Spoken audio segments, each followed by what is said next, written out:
കാർത്തിക സിറ്റിയിൽ വളർന്ന കുട്ടിയാ, നല്ല പഠിപ്പുള്ള കുട്ടിയാ. അവൾക്ക് ഈ വില്ലേജിലെ കാര്യങ്ങളല്ലോ അറിയോ? ഇങ്ങനെയുള്ള ജോലികളൊന്നും അവൾക്ക് ഒരു എക്സ്പീരിയൻസും ഇല്ല. അങ്ങനെയുള്ള ഒരു കുട്ടിയെ നിങ്ങൾ എങ്ങനെയാ കാണേണ്ടേ? ഏട്ടനെന്ന് പറഞ്ഞ അഭേട്ടൻ തന്നെയാ. എല്ലാരെ കുറിച്ച് അങ്ങക്ക് നല്ല ചിന്തയുണ്ട്. നിങ്ങളാണെങ്കിൽ കാർത്തികേക്കാളും സീനിയേഴ്സ് ആണ്, എല്ലാ ജോലിയിലും എക്സ്പീരിയൻസ് ഉള്ളവരാണ്. അങ്ങനെയുള്ള കാർത്തികയോട് നിങ്ങൾ ഇങ്ങനെയാണോ പെരുമാറേണ്ടേ? ഒരു ഗൈഡായി, ഒരു കോച്ചായി, ഒരു ടീച്ചറായിട്ടാണ് നിൽക്കേണ്ടത്.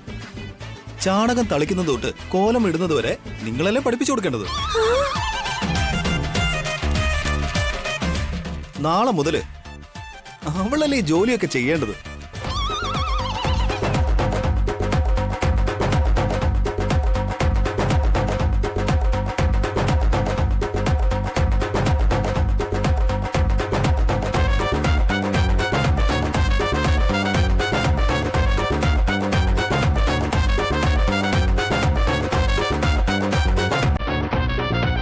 എടുത്തി വസുന്ധരെ, നിങ്ങളുടെ സ്വാർത്ഥതയൊക്കെ കുറച്ചൊന്ന് മാറ്റി വെക്കണം കേട്ടോ. നിങ്ങൾ നല്ലപോലെയൊക്കെ ജോലി ചെയ്ത് അച്ഛൻ്റെ കയ്യിൽ നല്ല നല്ല അഭിപ്രായങ്ങളൊക്കെ വാങ്ങി കാർത്തികയ്ക്ക് മാത്രം ചീത്തപ്പേര് വാങ്ങിക്കൊടുക്കരുത്. നമ്മുടെ കാർത്തികയ്ക്കും നിങ്ങളെപ്പോലെ ഈക്വലായിട്ട് അച്ഛന്റെ കയ്യിൽ നിന്ന് നല്ല അഭിപ്രായം കിട്ടുന്ന പോലെ സഹായിക്കണം. 3 മരുമക്കളും ഒരുപോലെയാണെന്ന് പ്രൂവ് ചെയ്യണം. ഓക്കെ?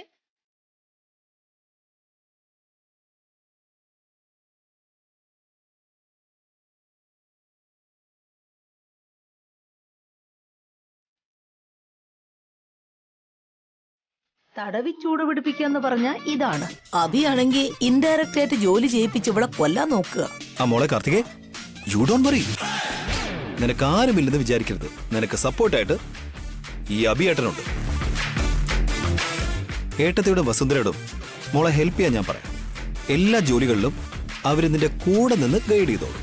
എത്രയും പെട്ടെന്ന് തന്നെ ഈ വില്ലേജിലുള്ള എല്ലാ ജോലികളിലും നീ എക്സ്ട്രാ ഓർഡിനറി എക്സ്പെർട്ട് ആയിക്കോ.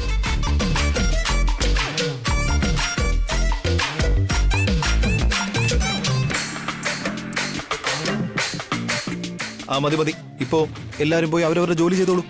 ഞങ്ങൾ എന്നാ ചെന്ന് ഭക്ഷണം ഉണ്ടാക്കട്ടെ. വാ ചേച്ചി. വസുന്ധര,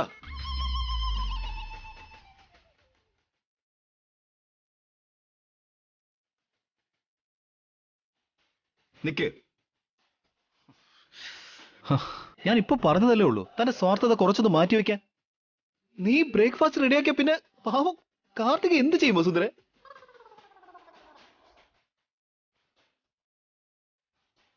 അച്ഛൻ നിങ്ങളെ പ്രശംസിക്കുകയും പാവം കാർത്തിക വഴക്ക് പറയണമെന്നാണോ? ഞാൻ സമ്മതിക്കില്ല. ആ മോളെ കാർത്തികേ, ആ ബ്രേക്ക്ഫാസ്റ്റ് നീ തന്നെ ഉണ്ടാക്കിയോ.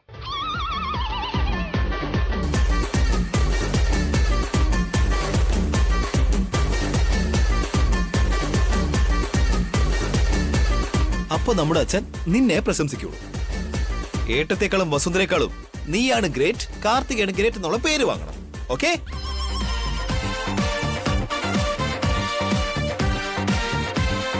അമ്മേ, അമ്മയുടെ 3 മരുമക്കളെ ഈക്വലായിട്ട് കാണണം കേട്ടോ. ഏട്ടത്തെയും വസുന്ധരയും മാത്രം പ്രശംസിച്ചിട്ട് പാവം കാർത്തികെ മാത്രം വിഷമിപ്പിച്ചാലുണ്ടല്ലോ, എനിക്കത് ഒട്ടും സഹിക്കാൻ കഴിയില്ല. ശരി മോനെ അഭി. കാർത്തികേ, നമുക്ക് പോയാലോ?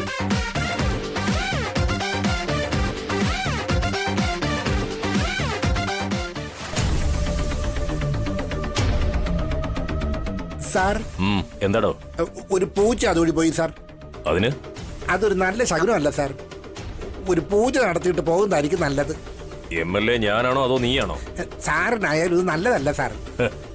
ഈ പൂച്ചയും എലിയും കുറുകെ ചാടുന്നതിലൊന്നും ഞാൻ വിശ്വസിക്കുന്നില്ല. ഇലക്ഷൻ പ്രചാരണത്തിന് വേണ്ടി ഞാൻ പദയാത്ര നടത്തിയപ്പോ എത്രയോ പൂച്ചയും പല്ലിയും എരുമയും ഒക്കെ എതിരെ വന്നത്. ഞാൻ എന്നിട്ട് തോറ്റുപോയോ? ഇല്ലല്ലോ. ജയിച്ച MLA ആയിട്ട് നിൽക്കുമല്ലേ ഇപ്പോഴും. അത് വേറെ ഇത് വേറെ സാർ. സാർ ഇപ്പൊ അഭിരാമിന്റെ വീട്ടിലേക്കാ പോകുന്നേ. തടസ്സമായിട്ട് പൂച്ചയും കണ്ടു. പോകുന്ന വഴിക്ക് എന്തോ ആപത്തുണ്ടെന്ന് തോന്നുന്നു. നോക്ക് പിയെ, പൂച്ചയ്ക്കെതിരെ പോകുന്നത് ഈ പുലിയാടാ. അപ്പൊ സാർ എന്നെ പുലിയായിട്ട് കരുതിയാണോ? ആവശ്യമില്ലാതെ കളിയാക്കലൊന്നും വേണ്ട. ഞാൻ പുലിയെന്ന് പറഞ്ഞത് എന്നെയാ. പുലിക്കെതിരെ പൂച്ച വന്നാൽ എന്താകും? പുലി പൂച്ചയെ കൊന്നു തിന്നും. ഞാൻ ആ അഭിറാമിനെ ചവിട്ടി താഴ്ത്തിക്കളയും. സാറിനെ കാണുമ്പോ അയാൾ പേടിക്കുന്നില്ലല്ലോ സാർ. ഇനി അവന് ഭയമുണ്ടാകുന്നത് എങ്ങനെയാണെന്ന് ഞാൻ കാണിച്ചു കൊടുക്കാം. അങ്ങനെയല്ല സാർ. നീ കൂടുതലൊന്നും സംസാരിക്കണ്ട. ഇന്നലെ ഇറങ്ങിയപ്പോഴും എന്തോ അർജന്റ് മീറ്റിംഗ് ഉണ്ടെന്ന് പറഞ്ഞ് എല്ലാം ക്യാൻസൽ ചെയ്തു.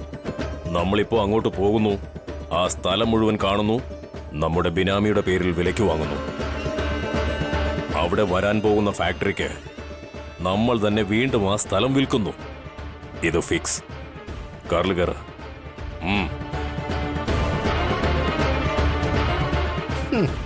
പുലിയെ പോലെ നടക്കുന്ന അഭിരാമിന്റെ അടുത്ത് ഇയാൾ പൂച്ചയെ പോലെ എന്ന് കയറുക. ആ പുലിയുടെ അടുത്ത് ഈ പൂച്ച ബലിയാടാകുന്നത് കൺഫേം.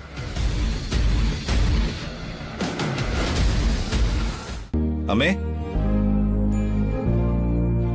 എന്താ അബി? അമ്മേ അച്ഛാ, ഞാൻ പാടത്തേക്ക് പോയിട്ട് വരാം. ശരി അഭി, കിഴക്ക് ഭാഗമൊക്കെ നന്നായിട്ട് ഉഴുതുമറിക്കണം. ആദ്യം അത് ചെയ്യ്. നിലം മുഴുവൻ വെള്ളം നനയ്ക്കണം. ശരി അച്ഛാ.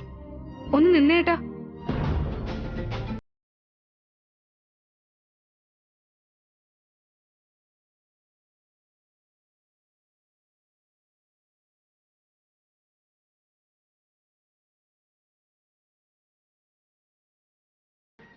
നേരത്തെ ഞങ്ങളോട് അങ്ങനെയൊക്കെ പറഞ്ഞിട്ട് ഇപ്പൊ ഏട്ടന് സ്വാർത്ഥത കാണിക്കാവല്ലേ?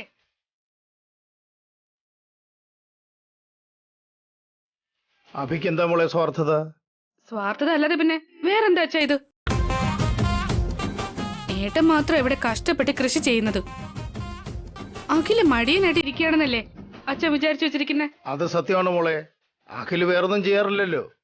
എന്റെ അനിയന് അങ്ങനെ ഒരു ചീത്തപ്പേര് വരുന്നത് എനിക്കിഷ്ടമുള്ള കാര്യമല്ല. എന്റെ ഏട്ടനേക്കാൾ എന്റെ അനിയൻ കുറഞ്ഞ ആളൊന്നുമല്ല.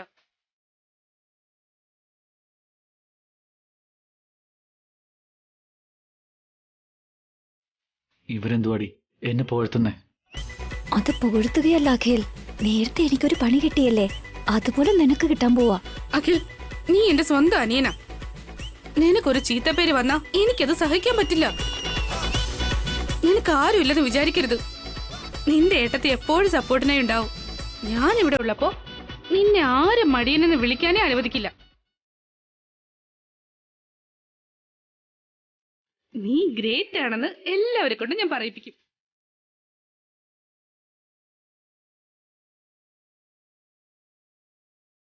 നേരത്തെ അഭി അങ്ങനെ പറഞ്ഞു, ഇപ്പൊ ഇവള് പറയുന്നു. രണ്ടുപേരും ചേർന്ന് അഖിലിനും കാർത്തികയ്ക്കും നല്ല പണി കൊടുക്കുക. അതെ ഏട്ടാ, ഏട്ടൻ മാത്രമല്ല, ഈ ദിവസം മുതല് അഖിലും ഏട്ടനോടൊപ്പം കൃഷി ജോലി ചെയ്യാൻ വരും.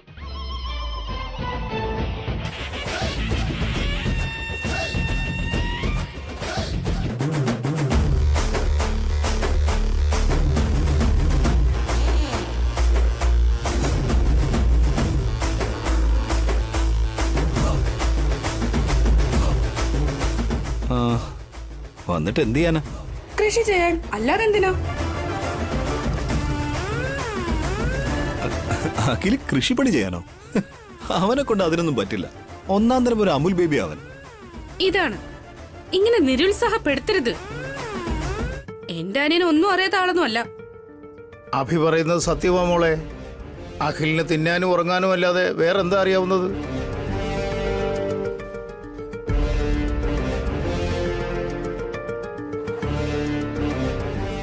എന്റെ അനിയനെ ഇങ്ങനെ വെറുതെ കുറച്ചു കാണല്ലേ അച്ഛാ. കുട്ടിക്കാലത്ത് അഭിയേട്ടന്റെ കൂടെ എന്റെ അനിയൻ അഖിലും വയലിൽ കൃഷി ചെയ്തിരുന്നു എന്ന് ഇന്നലെ ഞാൻ അറിഞ്ഞ്. കുട്ടിക്കാലത്ത് എന്തോ കൂടെ വന്നു വെച്ച് ഇപ്പൊ വരാൻ പറ്റുമോ? അവനെ കൊണ്ട് കഴിയും തോന്നുന്നുണ്ടോ? എന്തുകൊണ്ട് പറ്റില്ല? എന്നെ കൊണ്ട് പറ്റും.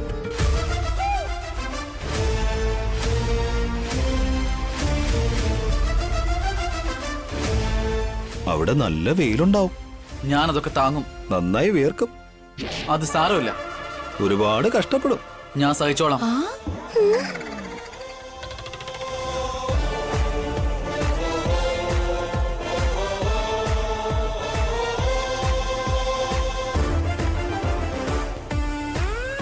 അവര് വേണോന്ന് വെച്ചിട്ട് നിന്നെ ഇളക്കി വിടുന്നതാ. അതിലൊന്നും നീ വീണു പോകരുത്.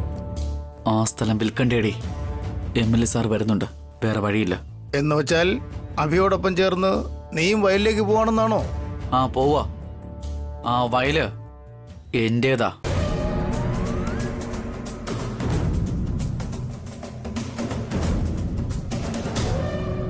എന്താന്നാ? അത് നമ്മളെല്ലാവരുടെയാ. പാടത്ത് പണിയെടുക്കാൻ പോവല്ലേ? ഉറപ്പായിട്ടും എടുക്കും. കൃഷിക്കാരനാണെന്ന് തെളിയിക്കാൻ പോവാ. ആ, ഞാൻ തെളിയിച്ചിരിക്കും. ഇവന്റെ കഥ കഴിഞ്ഞത് തന്നെ.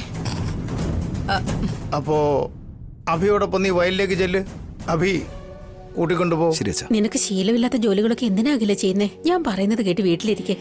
നിൽക്കകിൽ കാർത്തികയുടെ കൂടെ ചേർന്ന് നീയും സാരിയും വളയും ഒക്കെ അണിഞ്ഞ് കാർത്തിക വീട്ടുമുറ്റത്ത് കോലമിട്ടില്ലേ, അതുപോലെ നീയും കൂടെ പോയി ചെയ്യും.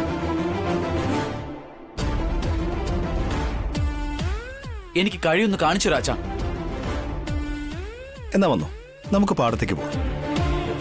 ഒന്ന് നിന്നെ.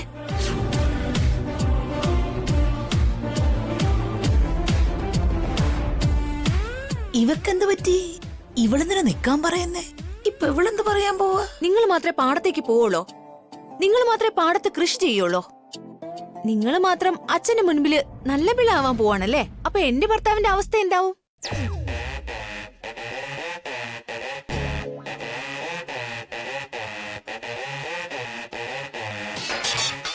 എനിക്ക് ശരിക്കും കൃഷിപ്പണിയൊന്നും അറിയില്ല.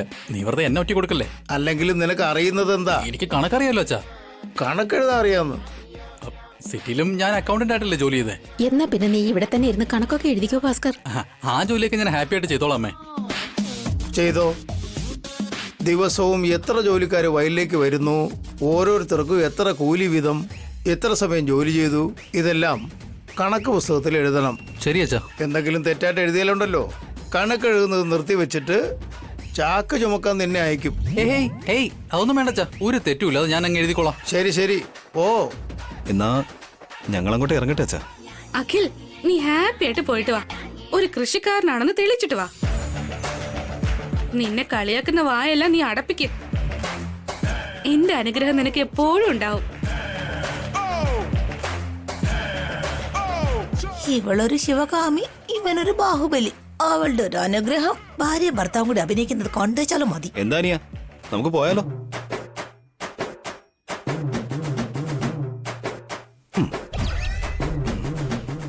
പോട്ടെ അച്ഛാ, പോയിട്ട് വരാമേ.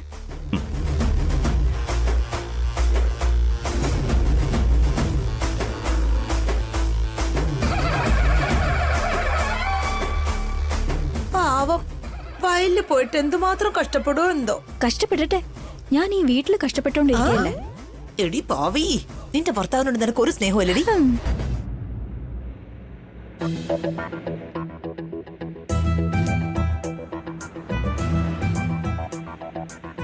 എടോ പിയെ, ഏതോ പൂച്ചയെന്നോ അപശകുനെന്നൊക്കെയോ പറഞ്ഞില്ലേ? ജേണി വളരെ സ്മൂത്തായിട്ട് പോവാണല്ലോ. എന്തിനാ സാർ പിന്നെ ആ പൂച്ച ഓർമ്മിപ്പിക്കുന്നത്? എന്താ ആ കാര്യം ഓർമ്മിപ്പിച്ചാലപ്പോ എന്തെങ്കിലും സംഭവിക്കുമോ? ആ പൂച്ച എന്താ വീണ്ടും എടുത്ത് കുറുകെ ചാടുവോ? അതും ഈ കാറിന്റെ മുന്നിലും. ഡ്രൈവർ, ഡ്രൈവർ എന്തു പറ്റി? പൂച്ച മുന്നിൽ ചാടിയതാ സാർ. നിനക്കെന്താ കണ്ണ് കാണാൻ വയ്യേ? എതിരെ വന്നത് പൂച്ചയല്ല, ഏതോ വണ്ടിയാ. അപശകുനം നമ്മുടെ റൂട്ട് മാറ്റിയതാ സാർ. നീ മിണ്ടാതിരിക്കേ. ഡ്രൈവർ, താൻ വണ്ടി എടുക്ക. വണ്ടി എടുക്കാൻ പറ്റില്ല സാർ. എന്തു പറ്റി? വണ്ടിയുടെ ടയർ പൊട്ടി സാർ. എന്നാ ടയർ മാറ്റ്. അത് ബുദ്ധിമുട്ടാ സാർ. എന്താ സ്റ്റെപ്പിനി ഇല്ലേ? സ്റ്റെപ്പിനി ഉണ്ടോ? പിന്നെന്താ പ്രശ്നം? ജാക്കിയാ ഇല്ലാത്തത്. താനിത് എവിടെ നടോ? സ്റ്റെപ്പിനി എടുത്തിട്ട് ജാക്കി മറന്നു വെച്ചത്? Sorry sir. ആരെങ്കിലും കാറ് പൊക്കിത്തന്നാ ഞാൻ ടയർ മാറ്റാം. ഇത് നോക്ക് ഗൺമാൻ.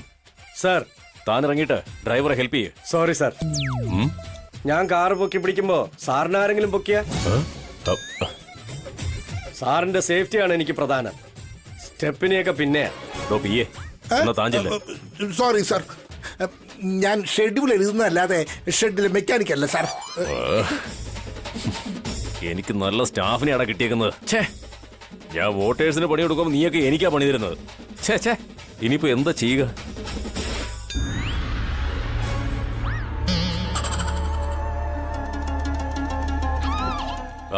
എന്താടാ എല്ലാവരും എന്നെ നോക്കുന്നേ?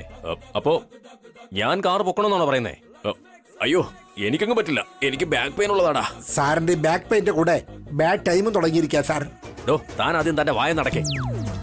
ശരി, ഇറങ്ങ്. നമുക്ക് 3 പേർ കൂടെ കാർ പൊക്കി പിടിക്കാം. ഡ്രൈവർ ടയർ മാറ്റട്ടെ. എന്താ വീണ്ടും എന്തിനാ ഇങ്ങനെ നോക്കുന്നേ? ഇതും ചെയ്യാൻ പറ്റില്ലേ? ഞാൻ വോട്ടേഴ്സിനെ പറ്റിക്കുന്ന പോലെ നിങ്ങൾ എന്നെ പറ്റിക്കാൻ നോക്കണ്ട. ഛേ, ഇറങ്ങടാ അങ്ങോട്ട്, ഇറങ്ങടാ അങ്ങോട്ട്.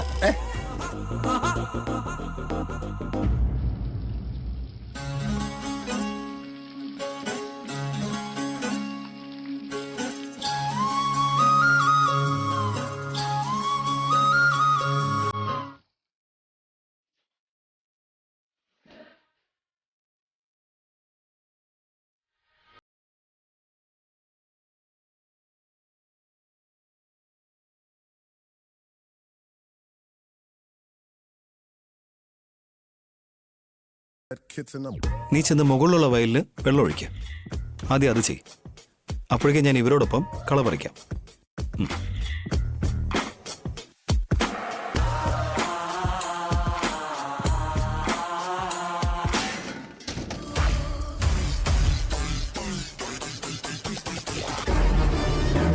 എനിക്ക് ഈ ജോലിയൊന്നും അറിയില്ല, ഞാൻ ചെയ്യില്ല. പിന്നെ ചെയ്യാമെന്ന് വീട്ടിൽ വെച്ച് പറഞ്ഞതോ? എന്റെ അച്ഛൻ കേൾക്കാൻ വേണ്ടി പറഞ്ഞതാ. നാളെയോ മറ്റന്നാളോ വിൽക്കാൻ പോകുന്ന ഈ സ്ഥലത്തിന് വേണ്ടി എന്തിനാ വെറുതെ പണിയെടുക്കുന്നേ? വേസ്റ്റ്. നിങ്ങൾ എവിടെയെങ്കിലും ചെന്ന് റെസ്റ്റ് എടുക്കാൻ നോക്ക്. ഈ സ്ഥലം വിൽക്കണ്ടാക്കൽ. അത് പറയാൻ നിങ്ങൾ ആരാ? ഇത് ഞങ്ങളുടെ സ്ഥലമാ. നിങ്ങൾക്ക് ഒരു അധികാരവും ഇല്ല. ഈ സ്ഥലത്തോട് എനിക്ക് നിനക്കും ഒരുപാട് ഓർമ്മകളുണ്ട്. ഈ പാടമാണ് നമുക്ക് കുട്ടിക്കാലം മുതലേ ഭക്ഷണം തന്നുകൊണ്ടിരുന്നത്, നമുക്ക് വിദ്യാഭ്യാസം തന്നത്, നമുക്ക് ബിസിനസ് ചെയ്യാനുള്ള പണം പോലും തന്നത്. നമുക്ക് വേണ്ടി നമ്മുടെ അച്ഛനും അമ്മയും എത്രത്തോളം കഷ്ടപ്പെട്ടോ അതിനേക്കാളും കൂടുതൽ ഈ പാടം കഷ്ടപ്പെട്ടിട്ടുണ്ട്. അങ്ങനെയുള്ള ഈ സ്ഥലം വിൽക്കുന്നത് നമ്മുടെ സ്വന്തം അച്ഛനെ അമ്മയെ വിൽക്കുന്നത് പോലെയാ. ഹലോ, എനിക്ക് ഇങ്ങനെയുള്ള എത്തിക്സോ ഇമോഷൻസോ ഒന്നുമില്ല. എന്റെ കാഴ്ചപ്പാടില് ഇത് വെറും ഒരു പ്രോപ്പർട്ടി മാത്രമാ. ഇത് വിറ്റിട്ട് റിയൽ എസ്റ്റേറ്റ് ബിസിനസ്സിൽ ഇൻവെസ്റ്റ് ചെയ്ത് ഞാൻ കോടികൾ ഉണ്ടാക്കാൻ പോവാ. ഇങ്ങോട്ട് നോക്കക്കിൽ, പണത്തിന്റെ ആവശ്യം ഒരു പരിധി വരെ കാണും. പക്ഷേ നമുക്ക് ഭക്ഷണം തരുന്ന ഈ സ്ഥലത്തിന്റെ സഹായം നമ്മുടെ മരണം വരെയും കൂടെ ഉണ്ടാവുമൊക്കെ. നിങ്ങളുടെ വയലൊന്നും അല്ലല്ലോ, പിന്നെന്തിനാ ഇത്ര വിഷമം? എന്റെ സ്ഥലം എന്റെ ഇഷ്ടം. അത് വിറ്റാലും നശിപ്പിച്ചാലും നിങ്ങൾ അറിയേണ്ട കാര്യമില്ല. അത്രേ ഉള്ളൂ? അത്രേ ഉള്ളൂ. അപ്പോ ഈ സ്ഥലത്ത് നീ ജോലി ചെയ്യില്ല അല്ലേ? ഞാൻ ചെയ്യില്ല. ഈ കാര്യം നീ ആരോട് വേണമെങ്കിലും പറയുമല്ലോ. ഞാൻ ആരോട് വേണമെങ്കിലും പറയും. എനിക്കെന്താ പേടിയാവോ?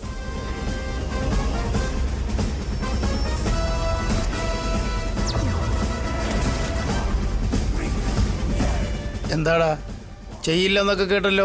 അയ്യോ, അത് അച്ഛന് തോന്നിയതാവും. ഞാൻ ജോലി ചെയ്യല്ലേ. ഡാ, എന്താടാ ഈ കാണിക്കുന്നേ? അപ്പൊ വെള്ളം ഒഴിക്കാൻ വേണ്ടി വെട്ടുന്നേ അച്ഛാ. അതിന് ഇങ്ങനെ ചെയ്യാൻ പാടില്ല. ഇങ്ങനെ മണ്ണിളക്കിയാൽ കതിരിന് കേടുപറ്റില്ലേ? കതിരിന് തടയണേ ആ കാവല്. പിന്നെ ഞാൻ എന്താ ചെയ്യണ്ടേ? വയലിനെയും കതിരിനെയും സംരക്ഷിക്കണം മോനെ. നമ്മുടെ വയറ് നിറയ്ക്കുന്നത് ഈ മണ്ണ. നമ്മളതിനെ ജീവനെ പോലെ സ്നേഹിക്കണം. നമ്മുടെ ജീവിതത്തിന് ആധാരമായ ഈ ഭൂമി ദേവിയെ പൂജിക്കണം. നമ്മൾ ഈ ഭൂമിയെ സംരക്ഷിച്ചാൽ ഈ ഭൂമി നമ്മളെയും സംരക്ഷിക്കും. പോയി മുകൾ ഭാഗത്തുള്ള നെല്ലിന് വെള്ളം ഒഴിച്ചു കൊടുക്കുക. ആദ്യം അത് ചെയ്യ്. ശരി അച്ഛാ.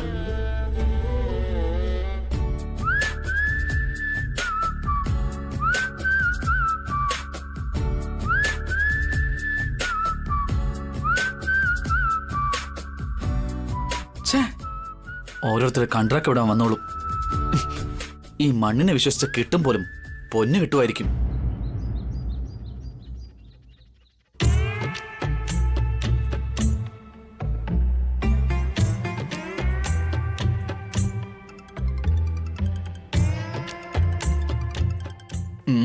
ഇങ്ങേരെന്താ സ്ട്രെയിറ്റ് ആയിട്ട് ഇങ്ങ് വരാതെ കോൾ ചെയ്യുന്നത്? ഹലോ സാർ, എവിടെ എത്തി? നിന്റെ നാട്ടിലേക്ക് ഞങ്ങൾ വന്നോണ്ടിരിക്കാനിയാ. ഇപ്പൊ എവിടെ എത്തിയത്? എവിടെ എത്തിയെന്നൊന്നും അറിയാൻ വയ്യ മോനെ. എന്റെ കാറിന്റെ ടയർ പഞ്ചറായി പോയി. ഡ്രൈവർ സ്റ്റെപ്പിന് ഇട്ടുകൊണ്ടിരിക്കുക. ഇത് പറയാനാണോ ഫോൺ ചെയ്തത് സാർ?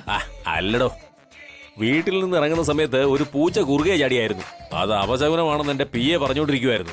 അല്ല, അതൊക്കെ സാറും വിശ്വസിക്കുകയാണോ? ഇതുവരെ അതിലൊന്നും വിശ്വാസമില്ലായിരുന്നു. പക്ഷെ ഇപ്പോ എന്റെ കാറിന്റെ ടയർ പഞ്ചറായതിനു ശേഷം വിശ്വസിക്കേണ്ടി വരുവാ. ഇങ്ങനെയൊക്കെ സംഭവിക്കുന്നത് കോമൺ അല്ലേ സാർ? ഈ ചെറിയ കാര്യത്തിനൊക്കെ അന്ധവിശ്വാസം കാണിച്ച പിന്നെ എങ്ങനെയാ സാർ? നീ പറഞ്ഞത് ശരിയാ. അവിടുത്തെ സിറ്റുവേഷനൊക്കെ ഇപ്പൊ എങ്ങനെയുണ്ട്? എല്ലാം ഓക്കെ അല്ലേ? സാഹചര്യങ്ങളൊക്കെ നമുക്ക് അനുകൂലമല്ലേ?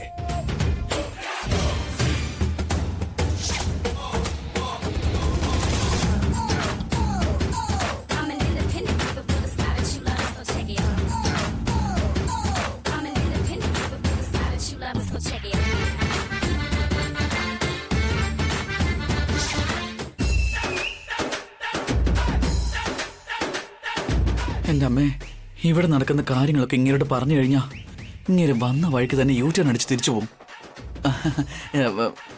ഇവിടെ കുഴപ്പമൊന്നുമില്ല സാർ, എല്ലാം എന്റെ കൺട്രോളിലാണ് ഉള്ളത്. നീ ഇപ്പൊ എവിടെയാ ഉള്ളത്? ഞാനിപ്പോ AC റൂമിലാ എൻജോയ് ചെയ്ത് സാറിനെ വെയിറ്റ് ചെയ്തോണ്ടിരിക്കുക. സാർ വേഗം എത്തണേ. ശരി അനിയാ, ഉടനെ എത്താം. എന്താടോ ഡ്രൈവറെ കറക്കിക്കൊണ്ടിരിക്കുന്നത്? ഇപ്പോഴെങ്ങാനും കഴിയോ? വെയിലടിച്ചിട്ടേ തല ചുട്ടുപൊള്ളുക. അവിടെ നമ്മുടെ ബലിയാടുകൾ AC-യിലിരുന്ന് സൂഹിക്കുക. പെട്ടെന്ന് അവിടെ എത്തിയാലേ നമുക്കും ആ AC-യിലിരുന്ന് സൂഹിക്കാം. കഴിഞ്ഞു സാർ. എന്നാ പിന്നെ പെട്ടെന്ന് എഴുന്നേക്ക്.